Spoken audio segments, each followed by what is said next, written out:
Hello, everyone. This is our research project, Aging with Hemophilia. My name is Mishan Sari. I'm one of the students who helped develop this project. I am a senior, and currently my major is public health. Hi, my name is Abir Gopa. I am a junior, and my major is. Hello, everyone. My name is Samir Al-Khoury. I'm a junior, and my major is computer science and biology. Hello, everyone. My name is Sukrut. I'm a junior at Wayne State, and I'm majoring in computer science and biology. Hi, my name is Aisha. I'm a senior, and I'm majoring in neuroscience. Throughout our research, we had our advisor, Tam Perry. She assisted us. She recruited us in the beginning of 2021 to assist with this research, and has been our mentor and guiding point as a principal investigator in this research. Staff from UC California were also included as principal investigators for this project with us. So our research problem that has been developed is navigating time and space, experiences of aging with hemophilia. It is a project focused on investigating strategies to optimize optimize functioning, shifting perception of time, and for gerontological domains for our population of 27 aging people with hemophilia, meaning 50 and older, and 8 professionals from different caregiving sectors. Our role in this project as students was to gather data, learn how to code data, and develop our own strategies to code data. We want to support the interviews by given by our principal investigators through creating scientific manuscripts. We helped prepare the results of the study and assisted in writing the final report that was submitted to the National Hemophilia Foundation at the end of the year. Our work was done in the entire year of 2021. Our research problem is done through a social work scope. Dr. Perry and Dr. Swartz investigated this question in phase 1 of their research, choosing this population from California. Our work was done last year, in which we spent time getting to know and be impacted ourselves by this compelling population. To start off, we want to discuss what hemophilia is. It is a blood disorder caused by a lack of clotting factor in the blood. It is genetic. It's carried through the mother and largely affects a male population. The symptoms include sudden or prolonged bleeding episodes and restriction of movement due to joint swelling. These symptoms impact your ability to move, to travel, and may alter many social aspects of one's life. In 2018, it was estimated that over 33 million males in the US are currently living with hemophilia. Over the last decades, the lifespan of those with hemophilia have drastically changed due to advancements in medicine, including self-injecting clotting factor, from not being able to live beyond their 20s to 30s to living to now old age. This population was drastically affected by the AIDS epidemic, and this population finds extreme difficulty in medical treatments due to ignorance of this disorder. Our goal is to research this population and what they are experiencing in order to develop our best practices to serve them. As a background of this population, we have investigated through our research. This acronym stands for Aging People with Population. The study serves to study this population after having undergone unprecedented treatment changes. Those who have survived experiences of this experience have experienced loss of peers, social withdrawal, medical mistrust, and survivor's guilt. Researchers have documented that the perception of time horizons, which means kind of a nearness to death, often influences our actions, emotions, and goals. Karsten, 2006, had researched this. This project will allow us to understand what it means for an aging person with hemophilia when nearness to death expands rather than contracts. The findings from the study will contribute to developing the best practices for serving this population. Using the theoretical lens of BALTS of strategic optimization with compensation, which is shown to the right, we can find how strategies as in activities or relationships or older adults with hemophilia select to result in optimal functioning while aging. And this will help us provide this cohort with tools they may need as they continue to age. Going into this research, we had 2 main aims. Aging people with hemophilia have many experiences, both past and present, that change over time, and we have questions regarding those experiences that would help us characterize the community. Our first aim was to examine the lived experiences and time horizons of aging people with hemophilia in order to characterize this community. Here are some questions we were aiming to find. How does the strategic selection of activities and/or relationships optimize current and future functioning? How are strategic compensations managed for current or impending losses? How have changing conceptions of time horizons affected this population? Our second aim was to identify what service and needs does this population need and how is it being met. Our aim was to enhance service delivery practice after examining the following questions. What are the emotional, social, physical, and financial needs and barriers encountered by aging people with hemophilia? What are the facilitators of best practice for serving this population, and what additional resources are needed for various key stakeholders? Next slide, please. So with methods, we conducted 32 semi-structured telephone interviews with long-term survivors, family members, and professionals who supported these families. Snowball sampling procedures was done to recruit participants, and snowball sampling was proved useful for accessing individuals who are not associated with HTCs. And for professional interviews, we carefully identified professions and positions that we wanted to include in the study in order to ensure interdisciplinary perspectives on our study topic. Next slide, please. With the interview process, the two principal investigators, Sarah Schwartz and Tam Perry, conducted the interviews over Zoom and in some cases by telephone. Students also sat in during the interviews and took notes of meetings for the multi-university faculty research and collecting multiple data points through their observation of the interviews. Data was collected between December 2020 and July 2021, and interviews lasted between 1 to 2 hours. Most of the interviews were conducted in one Zoom session, although for a few cases, a second interview was conducted.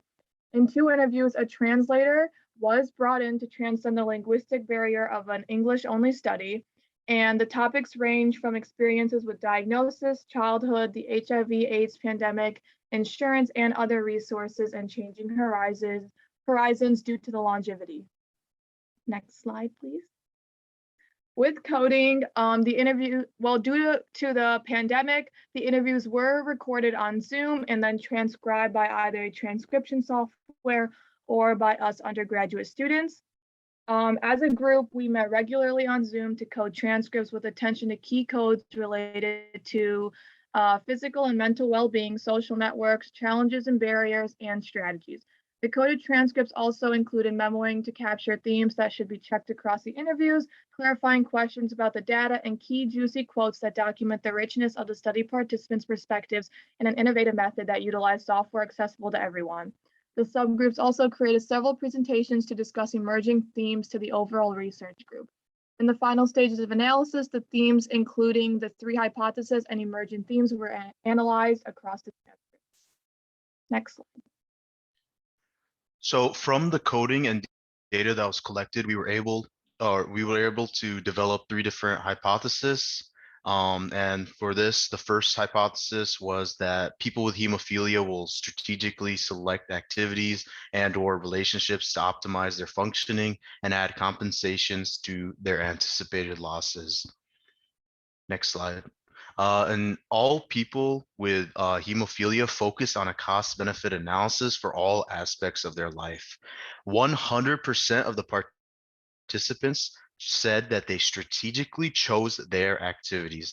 And these findings show that it is a lifelong process that isn't just linked to aging. People with hemophilia planned their lives to optimize their performance, and their present life stage ushers in a new phase of adaptation. These adaptations propose a cost-benefit analysis for navigating tasks based on the mental processes involved with them. Parents, caretakers, and providers influenced their choices while they were young. People with hemophilia choose their activities on their own or in partnership with their partners, and providers in emerging adulthood to maximize their functioning. Most participants state that as they became older, they have to make more adjustments to meet the aging process. And this type of idea is better understood through 3 different periods of their life, of childhood, emerging adulthood, and older adulthood. Next, please. For childhood, people with hemophilia relied on caretakers to address their healthcare requirements as children. These choices were made in collaboration with medical professionals or other family members. The most prevalent method used parents to prevent bleeding episodes was to carefully pick their activities. And because they were picking these activities, it basically imprinted onto the children that they also need to be careful later in life. And the intensity of the bleeding dictated the rules. As the treatment for severe bleeding disturbed the entire family unit, children were spending days in the hospitals and parents were missing work. Contact sports, physical education programs, and high risk hobbies like riding bikes were all discouraged by many caretakers. For emerging adulthood, as people with hemophilia grew older, they frequently dissociated themselves from caretakers and pediatric hematology to make their own decisions. In older adulthood, this stage of life, all individuals report changes. Their limits were acknowledged and activities were altered. When this process is mentioned, there's a suggestion of loss. Nonetheless, the primary tone is less about loss and more about the future. People with hemophilia are looking ahead and attempting to maintain a functioning lifestyle through modifying wellness activities. This is a great shift of perspective for a generation that was not anticipating to live past their 50s beyond when they were born.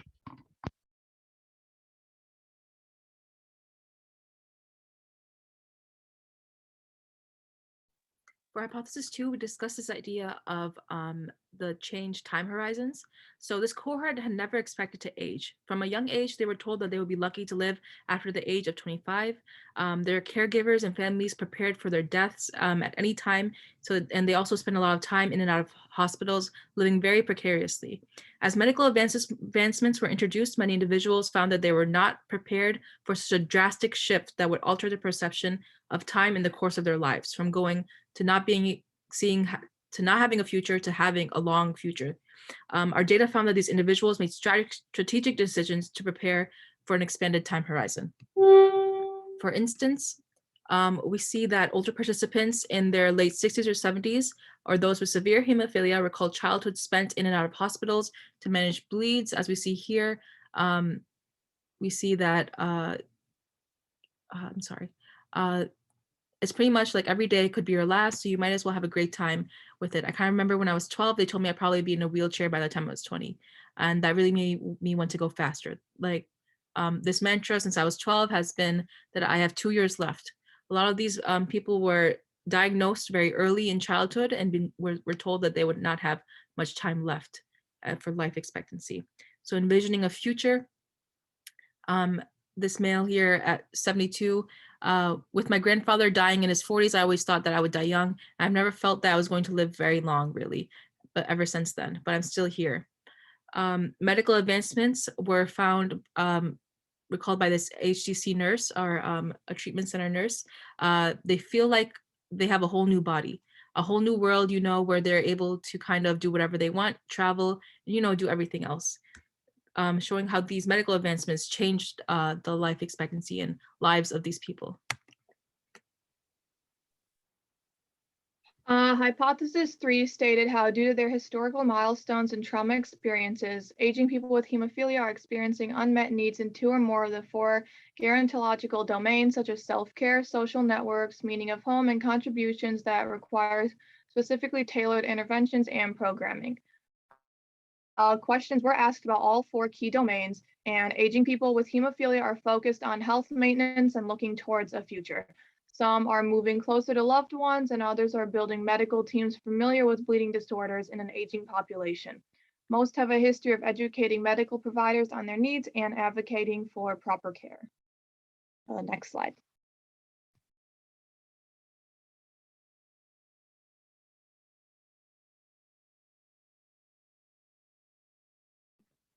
So common themes found in these interviews that we reviewed together. This was, as students, was our impression. We found ideas of stress, isolation, discrimination, death, fear. But however, we also find ideas of advocacy and optimization after these people had gone through what they had experienced.